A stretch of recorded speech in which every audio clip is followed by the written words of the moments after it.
एक सूक्त है कौसंबीय सूक्त। इसमें भगवान ने 7 ज्ञान के बारे में बताया है। अगर हम में ये सातों ज्ञान है तो हम ज़रूर श्रोतापन्न है। अगर सातों ज्ञान नहीं है हम सौदापन्न नहीं है। तो अगर मान लो किसी को पता चलना है कि हम सौदापन्न है या नहीं है तो इस सूत्र के बारे में पढ़ना है। तो इसमें 7 ज्ञान ये बताया गया है। तो सबसे पहले अपने मन में कोई निवरण तो नहीं है ना, तो ऐसा करके एक तो देखना है। फिर दूसरा, इस जो सम्मा दिट्ठी अपने पास है उसमें अपना जो समता हमारा बढ़ रहा है क्या, निर्वाण की ओर बढ़ रहा है क्या, ये देखना है। इसका मतलब समाधि बढ़ रहा है क्या, ये देखना है। अगर बढ़ रहा है तो सही है।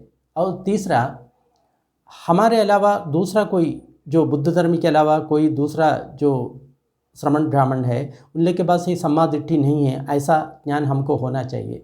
और 14, अगर मान लो वो व्यक्ति कोई भी गलत काम करता है वो छुपा नहीं पाएगा, दूसरों को प्रकट करेगा।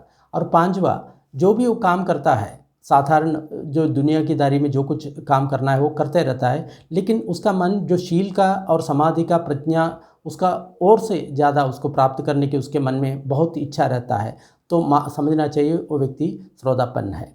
और जो 6 है, अगर मान लो वो कोई भी भगवान का जो उपदेश वो सुन रहा है, धर्म विनय के बारे में सुन रहा है, बहुत श्रद्धा से वो सुनेगा, बहुत श्रद्धा से उसको विचार करेगा, बहुत श्रद्धा से उसकी जो भाषण है वो सुनेगा।